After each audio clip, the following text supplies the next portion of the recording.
Hello, friends, and welcome back to r/ProRevenge. Let's start our video in which our OP outplayed his opponent with his own weapon. But before we begin, don't forget to subscribe to our channel if you're new here and turn on notifications so you don't miss a new video every single day. Here we go. Entitled neighbor caught by his own police call. So a few years back, I, 20-year-old male, had a small two-room flat in a very old building in which you could hear everything. My bedroom was right next to the wall of my neighbor's, 27-year-old male's flat. He was a stupid lunatic who always played video games until 4 or 5 a.m., and he had some kind of problem with losing an MP. So every time he'd lose, he'd start screaming, throwing things around, and punching the wall, waking me up almost every night. At the time, I was doing 2 jobs and needed every second of sleep I could get. I tried talking to him on several occasions, but nothing helped.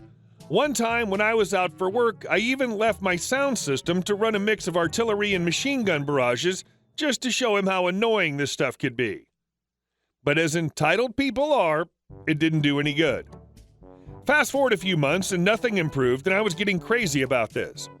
One Saturday night, I had a little poker game running in my flat with a few friends, and my neighbor was having one of his usual tantrums. Since I had guests and they didn't like it, we turned up the music. Everybody listened to something different, so there was a good mix of death metal, techno, industrial, and hardcore. My neighbor was furious at some point and apparently called the police to file a noise complaint. Luckily, when one of them pulled up, my guy saw them driving up as he was out for a quick cigarette. Now comes the fun. We turned the music down before they came up, so when they rang the doorbell and I opened, they couldn't hear anything too noisy, just a few guys having some beer and a little poker game. They told us there was a noise complaint from a neighbor saying it was too loud and that this was something constant. We told them we've been like this for hours. Then I had a genius idea. I asked them if my neighbor called them, which of course they couldn't answer, but I knew what it was. So I invited the 2 cops in and told them I'd show them what real noise disturbance looked like. I led them to my bedroom where one could still hear my neighbor throwing tantrums, and I told the cops the whole story.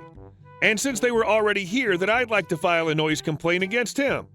The cops were shocked at the noise you could hear from the other flat and went directly over to his flat to tell him to shut the hell up and that he'd get reprimanded by written letter to keep the noise down and don't call the police for false emergencies. I had a huge laugh as the cops came back to tell me to call them when he did something like this again, because in that case, I would be able to file charges. So long story short, he thought the police would shut me down. Instead, it was the other way around.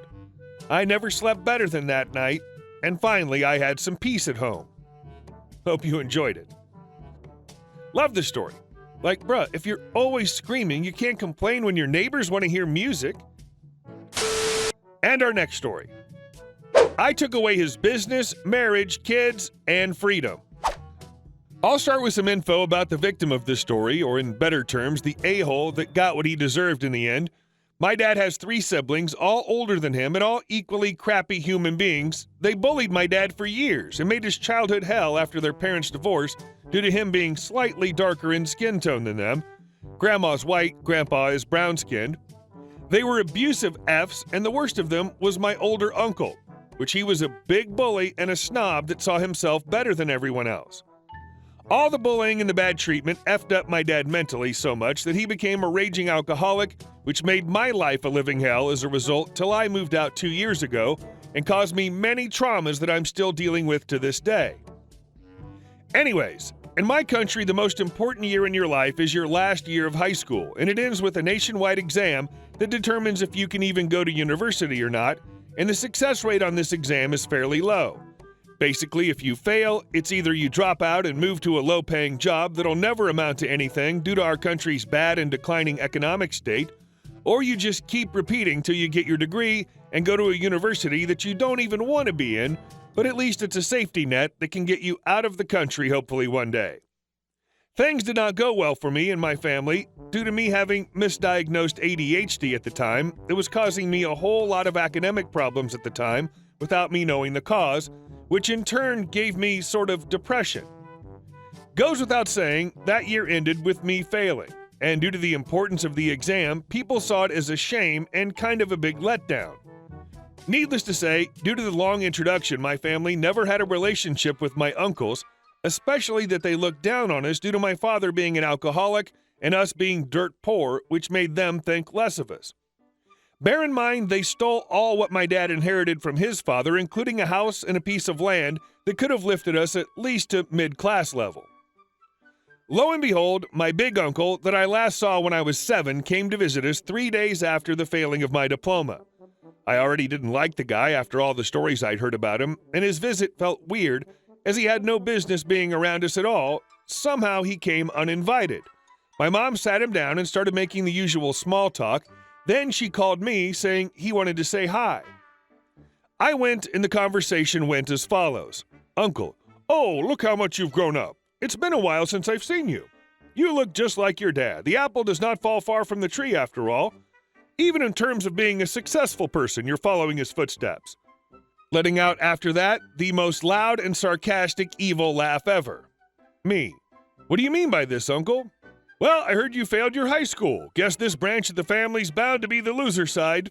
Me. I guess you better shut your mouth and F off. No one wants you here anyway.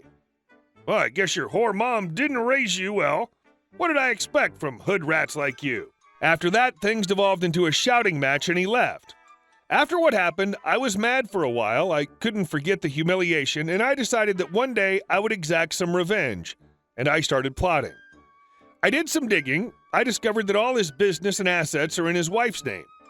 He basically owns nothing due to him committing tax fraud and ripping off his former business associate out of a lot of money before declaring bankruptcy and transferring the money and everything he owns to his wife to evade taxes.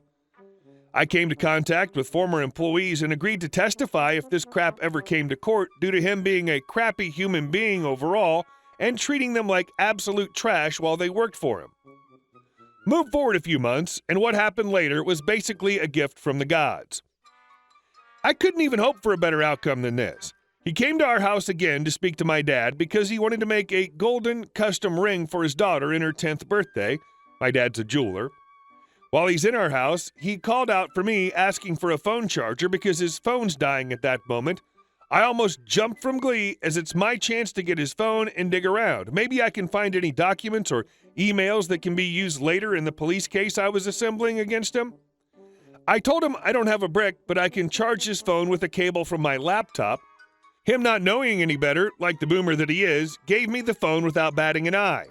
His phone had a passcode and asking for it was too suspicious, so my plan to check his email went down the drain. But I still removed his SD card, put it in my laptop, and copied all his files, charged his phone, and gave it back.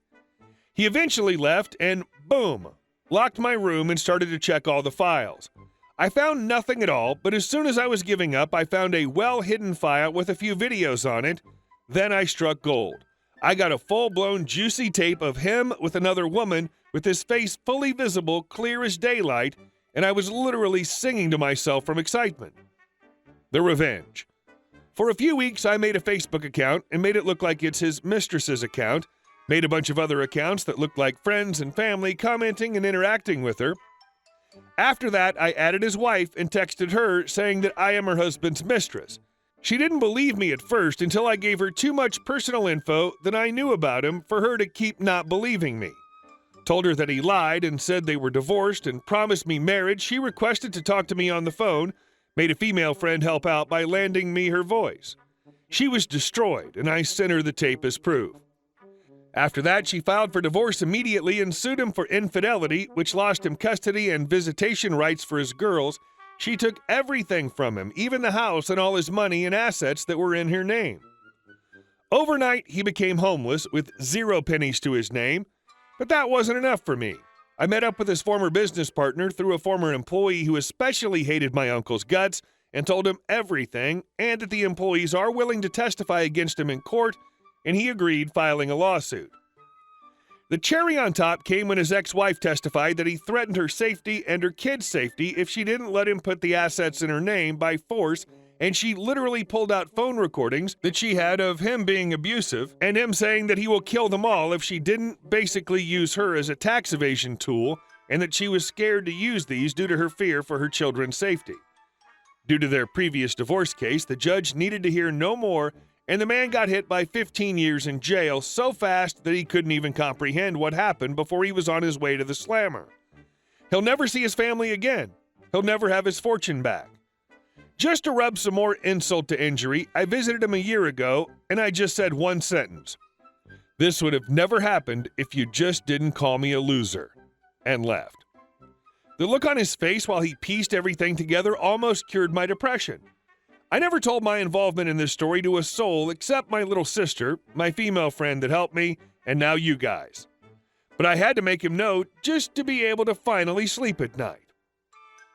Never give someone a reason or motivation to find dirt on you that does actually exist. Hey guys, thank you all for watching the video. I'll see you in the next one.